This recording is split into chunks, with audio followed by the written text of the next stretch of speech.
"Impressive work," said James Marcus as he reviewed my presentation. "This security system could revolutionize how we protect corporate networks." I nodded, trying not to show how proud I was of the project I'd spent 2 years working on. "Thank you, sir. The neural network's ability to detect and adapt to new cyber threats is completely unique. We could have this patented within a few months." My name is James Chaney. At 32, I had created something that could change the cybersecurity industry forever, an AI system capable of learning and evolving faster than any hacker, protecting networks in real time without human intervention. "The board meeting is next week," Marcus continued, leaning back in his leather chair. "I want you to send me all the documentation. Every line of code, every test result." Something in his tone made me pause. In my 5 years at Tech Shield Industries, I had learned how to read my boss's mood. Something felt off. "Of course," I replied cautiously, "though I should probably be there to explain the technical." "That won't be necessary," he interrupted smoothly. "I understand it well enough to present it myself." Of course he did. Marcus had been taking more and more credit for my work lately. Small things at first. A feature here, a new innovation there, but this was different. This was the work of my life. That night, while preparing the files he requested, I got a message from Sarah in HR. "Emergency meeting tomorrow at 9 a.m. mandatory." I leaned back in my chair as the pieces clicked into place. Marcus wouldn't dare. Oh, but he would. The next morning, I walked into the conference room to find Marcus, Sarah, and 2 security guards waiting. "James," Marcus began, not even trying to hide his smile, "we've uncovered some concerning behavior. Unauthorized use of company resources. Working on personal projects during company hours." I stayed silent, watching as he laid out his trap. "Additionally," he went on, "you violated your contract by developing competing technology while employed here. All of your work belongs to Tech Shield. We'll be taking control of the project immediately." "You mean you'll be taking control?" I said quietly. His smile widened. "Pack your things. Security will escort you out." As I gathered my belongings, I saw Marcus through the window of his office, already rehearsing his presentation for the board. He thought he'd won, that he'd stolen 2 years of my work with a few fabricated accusations.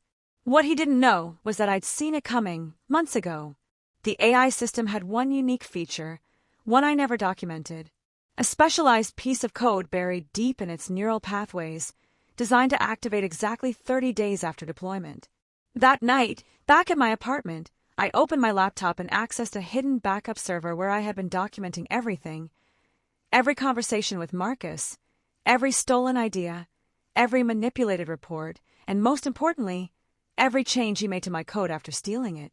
My phone buzzed. A message from Tom in IT. He's already modifying the core code, trying to make it look like it was his work. "Just like you said he would." I smiled, thinking about the trap Marcus was walking right into. He was so busy erasing me from the project that he didn't realize he was actually pulling the trigger.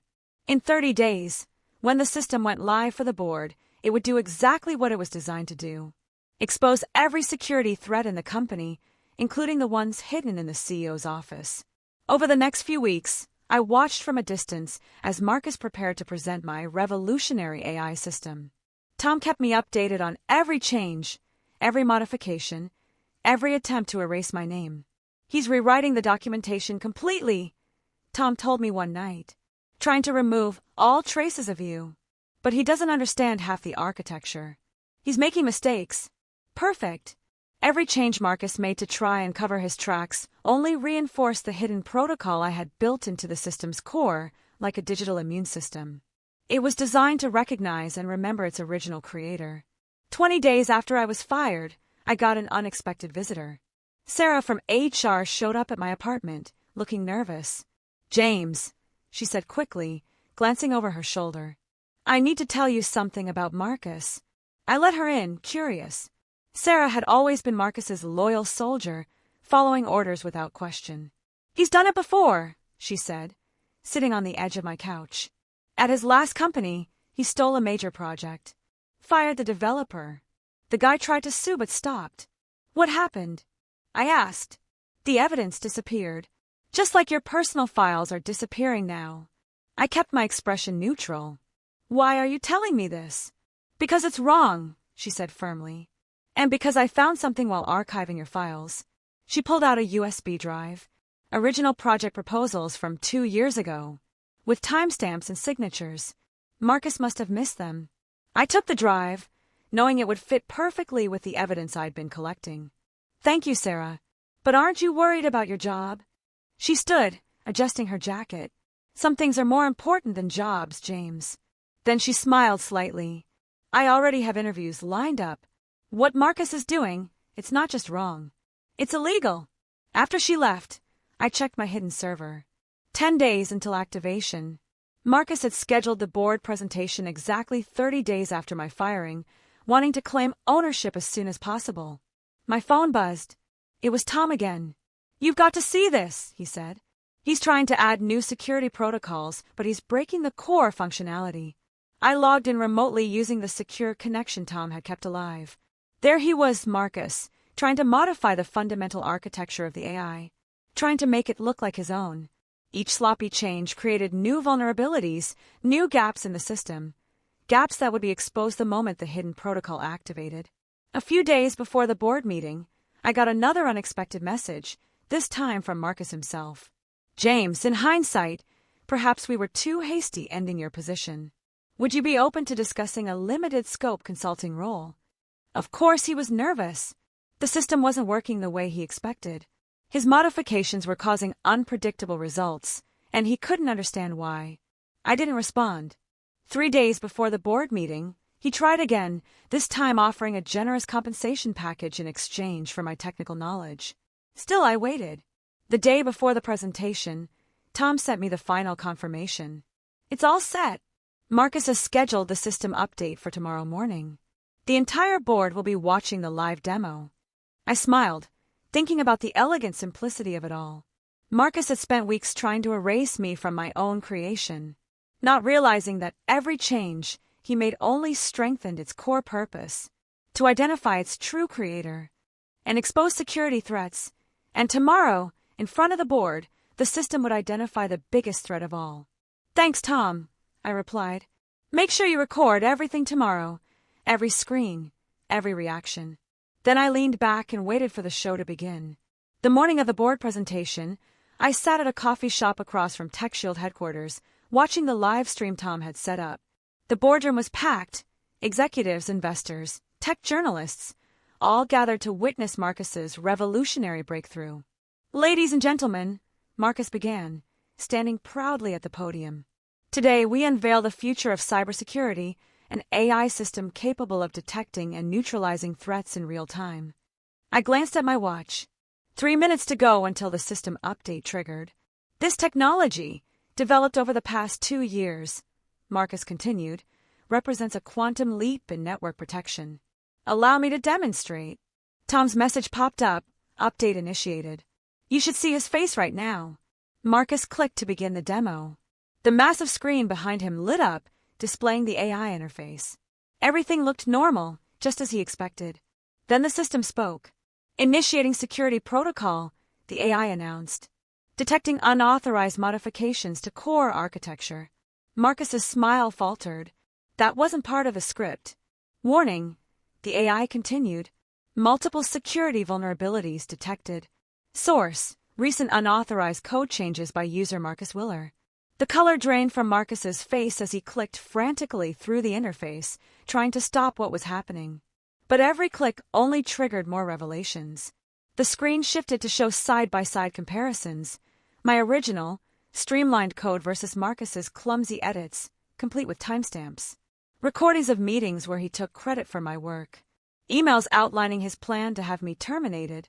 What you're seeing, the AI explained to the stunned audience, is a comprehensive security audit.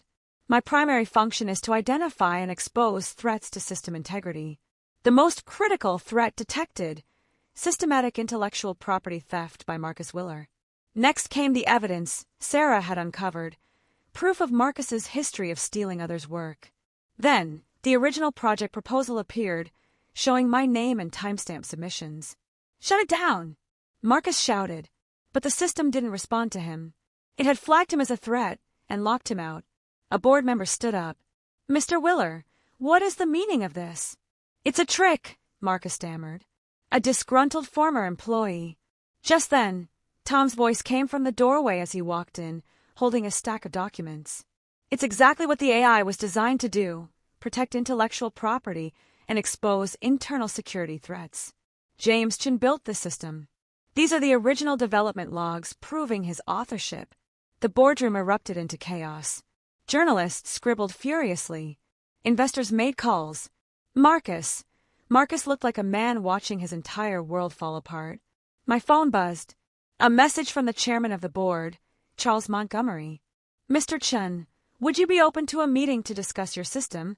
The real one, not the compromised version Mr. Willer attempted to present. I smiled and replied, of course. Though you should know, what you saw today was the system functioning exactly as designed. It protects against all threats, including corporate espionage. Within hours, Marcus was escorted out of the building. By nightfall, news of the scandal had already hit the tech blogs. Live demo exposes corporate theft. A week later, I sat in front of the board, laying out my real vision for the AI system. They listened intently, especially to my explanation of the ethical protocols, how it was designed not just to defend networks, but to ensure corporate transparency and accountability. We'd like to offer you a position, Charles said after my presentation. Chief Technology Officer, with full control over your AI's development. And of course, all patent rights under your name. I agreed on one condition. Tom would lead my development team, and Sarah would head a newly created corporate ethics division. As for Marcus, last I heard, he was facing multiple lawsuits, including from former companies where he'd pulled similar stunts. The AI hadn't just exposed his theft of my work, it revealed a years-long pattern of intellectual property abuse. Sometimes the best revenge isn't about destruction. It's about letting the truth come to light at the right moment. Now, every time I walk past my old office, the one that used to belong to Marcus and now bears my name, I think about something my dad used to say. Intelligence without integrity is a weapon pointed in the wrong direction. Marcus thought he was stealing a weapon. Instead, he armed it against himself. Today, the AI system is an industry standard, protecting against both external and internal threats. And every time it detects and stops a corporate theft, I think back to that boardroom, to the look on Marcus's face when the truth came out. He spent so much time trying to erase me from my own creation. He never realized that my true signature wasn't in the documentation or the code comments. It was embedded in the very core of the system, an unshakable commitment to exposing the truth. Because sometimes, the best security system isn't just about protecting data. It's about protecting what's right.